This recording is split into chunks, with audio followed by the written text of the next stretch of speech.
So I was on the wrong slide there. So we're going to start with a picture of a younger me, slightly fuzzier and curlier hair. So I'm Chris Miller, and I used to be a fairly senior police officer in both in London and then in a county north of London called Hertfordshire. So I finished my career as an assistant chief constable, which sort of is one of the directors that helps run a police force. And for the purposes of this project, I provide some sort of advice, assistance, knowledge and understanding around police crime, justice and indeed social care. So we have two projects that we are currently working on, or that I'm assisting BICAL with.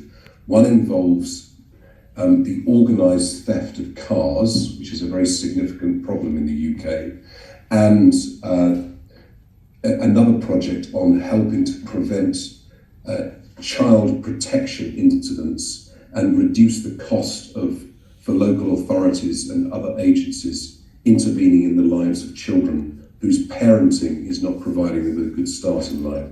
So we'll just start briefly with the car crime issue. This is a slightly fuzzy video that's on a repeat loop, but so this is a CCTV that captured these two men who are going to steal the car on the right, and you can see one of them is holding a computer and he has bypassed the car security system by developing a relay from the keys that are inside the house. So his computer has effectively become the key for the house. This is just one way in which cars in the UK are stolen. Because security is now quite good, breaking into people's houses to steal the keys or going to their houses in order to bypass the digital security are two ways, but also people get robbed in the street of their keys, and also there is fraud. I've now moved on because I didn't want that video on repeating loop to get annoying. So I've moved on now to this graph, which broadly illustrates a problem that we have in the UK. The amount of crimes that the police are recording continues to go up year on year, and the number of cases that the Crown Prosecution Service, there are independent of the police service that prosecutes crime, actually keeps going down, and so there's this big gap, and this is all crime, but you have a very similar graph for car crime. It shows exactly the same pattern. The number of car crimes that are being prosecuted and the number of stolen cars that are being recovered is very small. When I joined the police in 1980, 95% of all stolen cars were recovered by the police. Now fewer than 50%, a lot fewer than 50% are recovered in the UK. Those cars are stolen, they disappear from UK roads, or at least their identities disappear from UK roads forever. And so this is a huge cost to society, the government, and the insurance industries, and this slide illustrates that. So our Home Office has done an assessment of how much a stolen vehicle costs society and the owners of the car, and they have put that cost at £10,200. So that's at £10,200. This is 3 or 4 years old now, so you can factor in some inflation into that. So it's a little bit more.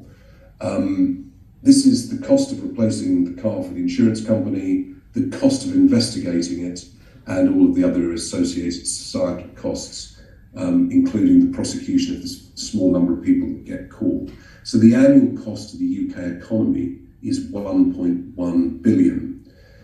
Now we're doing some work with a large police force. We have, in the UK, we have 42 separate police forces. We don't have one, we have 42 separate police forces who are under local control. We're doing some work with a police force in and around Birmingham called the West Midlands Police, and I'll do some data with that in a minute. So they're the force we're going to be working with to try and reduce this cost. So the way we're going to try and tackle theft of car crime is to work with colleagues at the University of Kent, and in particular this very clever man who has developed an algorithm that can effectively identify stolen cars and the cars that accompany them, because thieves work in groups and they steal the car, but they need their own car to get to and from their destination. He's developed an algorithm that works on a particular number of police-related data sets, which I will just briefly talk you through. We have a very wide coverage in the UK of ANPR cameras, automatic number plate recognition cameras. We have thousands of them, and there are lots of them in this police force of the West Midlands. They read the number plate of every car that passes it, and then they check that number plate against a database of stolen and suspicious cars. And if they find a match, then they put a flag. They basically send an alert to the police. However, there are 40 million cars in the UK. The number of suspicious cars at any one time is about 10 to 15,000. But all police forces retain all of the reads. So if you look at this as a group of cars, it reads every one. Even if none of them are suspicious, the system retains the information. So what we are going to be doing with the West Midlands Police is using high compute power to analyse these reads of every car, and we will, through our algorithm, detect. So we're now going to assume that this car is the stolen car, and this car is the car that belongs to the friends of the thief, who are going to bring him back from wherever he leaves the car, because he's going to sell this to a dealer, or he's going to take it to a garage where it's going to be chopped up for parts, or it's going to have its number plates changed. They drop it off, get their cash, and then they come back. So these cars go in a group through an ANPR camera, then they will go through another ANPR camera and another ANPR camera. And the algorithm will eventually separate out the stolen car and its associate friend, and that information will be used by the police to prevent and detect further crime. So West Midlands Police is our collaborator. Going back to these numbers, the West Midlands Police have 11,000 of these crimes a year. So the cost to them is 100 million, not 1.1 billion. And this is a bit of a spidergram, a diagram that shows what we need to do in order to make our work with our algorithm on the data sets effective. There's an ethical issue for this, because we are using data that the police gather for one purpose for a slightly different purpose. And so every police force in the country has what it's called an ethics panel, which is chaired by somebody who's not a police officer, generally an academic or a lawyer, that looks at the proposal for the use of data, bulk data, in the way that we intend to use it. So that is currently going through the West Midlands Police Ethics Panel. And of course, in order to make a big project work using lots of data, you need some big computers with high level computing power. And so we have other partners, Lenovo and Intel, are working with us. They are providing the compute power to make the algorithm effective against the data sets that we intend to use to identify stolen and misappropriated cars. And I'm not sure why this is in my slide set, but there is a police car, and this is what we hope to achieve on a regular basis.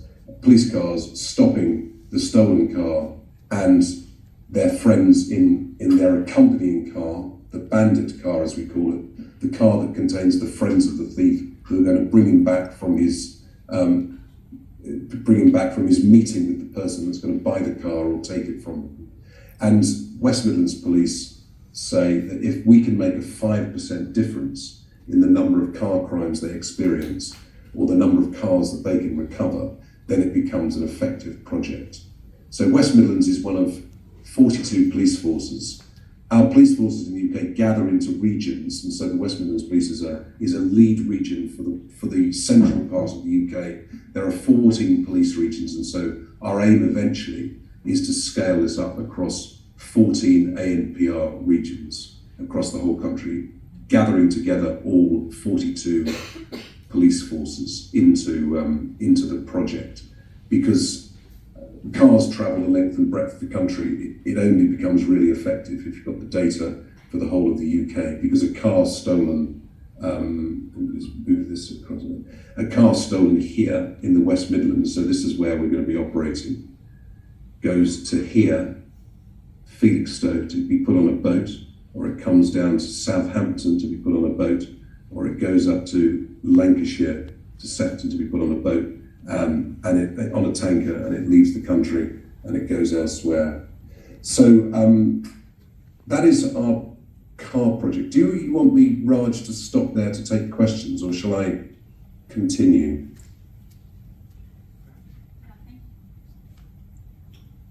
Hello, Raj? Yes, I think you can continue, Mr. Miller. No problem. Okay. Well, if there's questions, we'll pick them up later. So that is our project, using a lot of data and an algorithm to see if we can detect cars that are stolen, recover them more quickly, and prevent incidents of crime.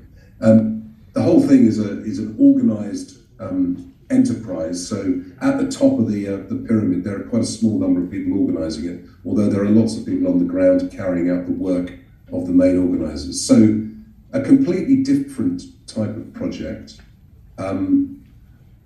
but based upon the same algorithmic principles, using large quantities of data to find specific and important incidents that cost the state and society a lot of resource to deal with, to find a way of dealing with it quicker. So this is a way in which we can both proportionately and appropriately predict and intervene in the cases of families where children require protection.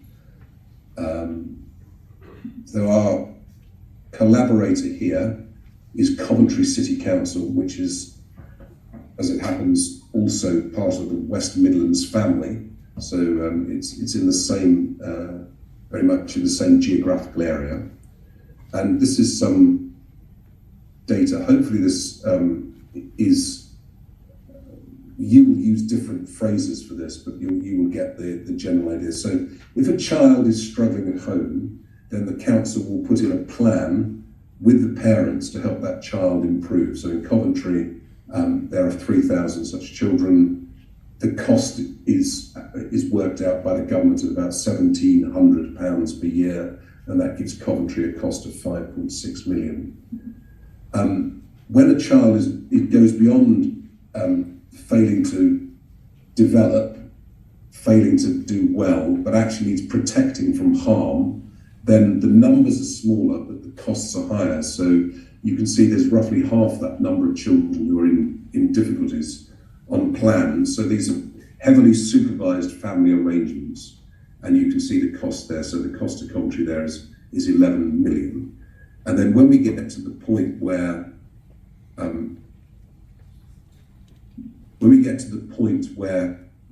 the risk to the child has gone beyond simply providing support to the family, then the local authority, the government, will take those children into its own care.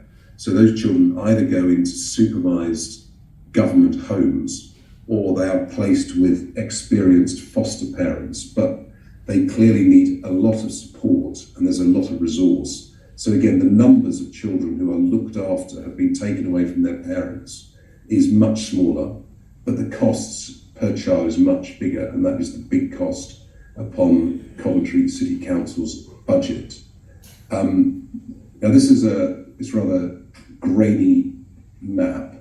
If you could see the words, which you can't, I don't think, because I can't, so I'm sure you can't, basically describes all of the services that local authorities and the health service and the police service deliver in an area. So to families and to children. And of course, they all have some form of database that supports it. So whether it's road traffic accidents, police arrests, school attendance, medical appointments, and so on. I mean, I could go through a great long list, and you could do that list as well for yourself. So all of those interactions between a family and a child is captured somewhere in a database in lots of different ways. And of course, all of those databases are separate. What we're asking for with Coventry, and we're hoping we're going to get there, is they are going to provide us with 100 cases where a child has been taken into care. 1,000 of them are currently in need and need some support, and 500 are being protected in the family over a 5-year period. And we're going to see, with our algorithm, in what ways that child or those families have hit these databases. So, and then to see whether there are patterns, that can be identified earlier, so that instead of a child being taken into care and looked after at a very high cost, perhaps they can be dealt with much lower down the intervention chain at a lower cost.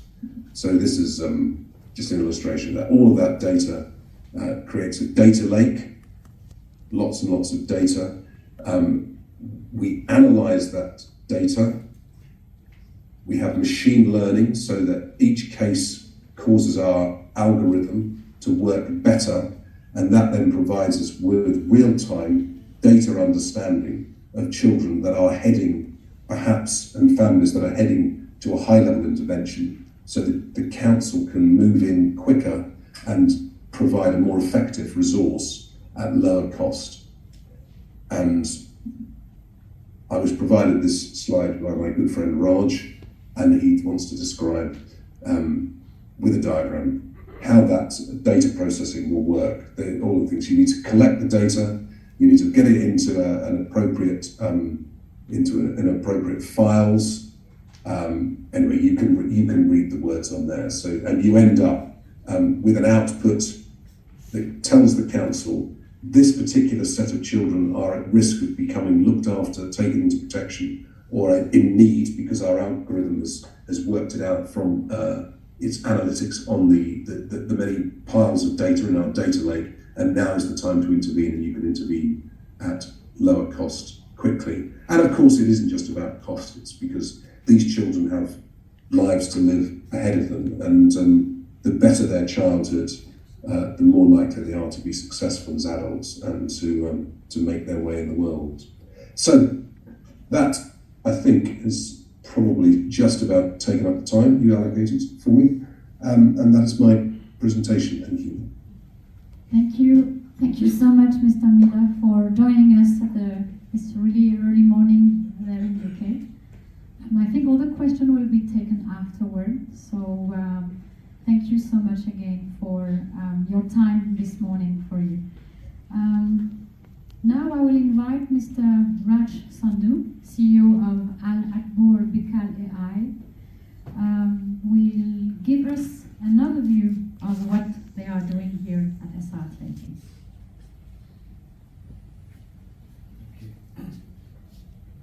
Sure. Slides ready? Okay, great. Dear distinguished guests, ladies and gentlemen, thank you for coming today. And you heard obviously from Chris Miller, our partner in our domain expert in the UK. And I'll go through what we are planning to do at the park in the same sort of vein, same formula that we've achieved in the UK. Okay, so as he explained, 2 cases as to what is the problem, okay, what is the challenge statement, what is the actual situation that you're trying to solve. Domain experts are best placed to explain that, as you saw from the presentation before.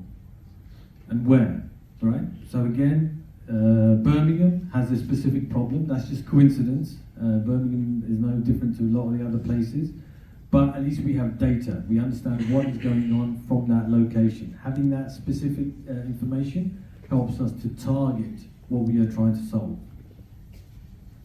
Okay, who? So who does it affect? It affects obviously the police. It affects the city council, but more importantly, it affects the citizens. okay, the societal side of what we're trying to achieve, or where we're trying to target. So identifying each of the stakeholders in the chain is what we're trying to do. And then how? How do you intervene? How do you actually tackle the cause and not just the symptom? Okay, I think many of the solutions out there, or the technologies or processes that people apply, they always are tackling the actual symptom, because they see that as a direct situation, or direct negative impact. What we're trying to do with AI and what we're trying to do with the data that we are accessing is to find out exactly how to tackle the root cause of the problem, and that could be 3 or 4 hops away. The humans are obviously intellectually very clever, able to look at data, but the number of cases you saw that Chris mentioned, that's just impossible to do without processing power. He didn't go into some of the details, but for instance, West Midlands Police will generate 7 million lines of ANPR code, lines of ANPR in a day. 30 cars are stolen on average. You have to try and find 30 journeys within that 7 million lines. How many people is that? 100, 200 people perhaps to do that? So that's where the AI comes in. And then also with the child services was a good example. In the UK, we have social workers who have to intervene and find out exactly what the problem is and target that particular situation. And so again, it's very hard for an individual to look at 25, 30 cases of children and find out the cause of why there's a problem with the child. Again, using AI, you're able to get, the social worker is able to have assistance. Okay, you're not replacing the social worker or the police, but they are getting good advice and assistance from the AI. Okay? So, here's one of those algorithms. Okay, so can anyone explain this to me? No, even I can't, I understand it. But essentially what we do is we take this from the university, that clever scientist that was that Chris mentioned before, we're turning it into code. Okay? Again, I don't understand this either, so don't worry about it. But the idea is this is what your asset is, this is what we're doing, this is what Mohammed explained earlier. This is the new sort of technology, the new assets, the new intellectual property that's being created from those algorithms. We need code writers, you need obviously developers that are going to create all that and basically create the products that you will implement into those institutions, whether it be the council, whether it be the police, whether it be a large company. We're doing things with insurance companies at the moment, it's the same thing. So that's the work that we'll be doing at the park here. And so how are we going to achieve that? Yesterday I was at the HCT and they had a recruitment fair on. We need coders, you need developers. It's a new area. The number of AI engineers, the number of developers, the number of Python coders is still limited, and so we need to recruit. And so you will find that talent very rarely, but you have to search for it. And Sharjah Park obviously has a very, Sharjah SRTIP is well located within the university city for us to get some of that talent, but we have to go look for it, right? So we are making efforts to do that. So I was there yesterday, some talented individuals, learning obviously how the actual process and the setup here is in terms of bringing on interns through to the full postgrads as well who are looking for actual employment as well. Okay, so this is a partner company, CDW. They're a global distributor, so we're not just targeting the UK, we're not just targeting UAE. These guys will help us to expand to other parts of the world as well. Obviously, they work obviously closely with Intel as well. So our methodology is that whatever we create here, that code that I showed you earlier before, you can distribute that anywhere very quickly because of cloud services. If you develop that here, we can sell globally, and that's our aim. Obviously, the GCC is the main area, but we are thinking global on that as well. So part of that is I am meeting, Your Excellency, you may have met with Aziz Atabek, who's part of the AI Institute in Tashkent, in Uzbekistan. He was here at the park about 2 months ago. They have a similar setup as SRTIP. They want to replicate that, and I'll be going next week, and we're doing the same process. Okay, they do applied sciences, they create research, and then they develop code off it. We are using the same challenge statements, right? The same thing that we're doing in the UK that we would do here.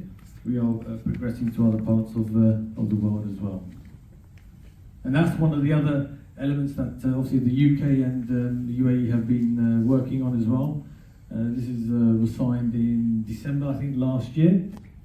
It is basically a memorandum of understanding between the UK Department of International Trade and the Ministry of AI. Our aim is to basically bring those projects that we're doing in the UK and doing similar projects in the UAE. The problems won't be the same. I don't think you have a car theft problem like we have in the UK. But what you'll see with the algorithms is that those behavior patterns, there is a similarity in those. Okay, so the behavior patterns that you might find in the UK, they can be adjusted and localized, right? So those days have gone. I mean, even to be honest, even as sort of Chris mentioned, the problems that you might have in Birmingham won't be the same as in Liverpool. So everything that you're doing, you're localizing. So there's nothing wrong by having diverse sets of data, nothing wrong with having diverse sets of thinking as well. A problem that may exist here may be solved elsewhere, and a problem elsewhere may be solved here. And that's the beauty of diversity of data and diversity of thinking. And I think the park is well suited for that, in terms of it brings everybody together, we just met some delegation from Russia, for instance, now as well. And again, those types of things don't happen in many places. But again, the park is built for that. So hopefully you get a bit of an idea in terms of the types of challenge statements. We're not here just as a technical or scientific organisation. We're here as to deal with the actual challenge statement first. And you'll hear about that from the rest of the team as well later on as well. Okay, thank you.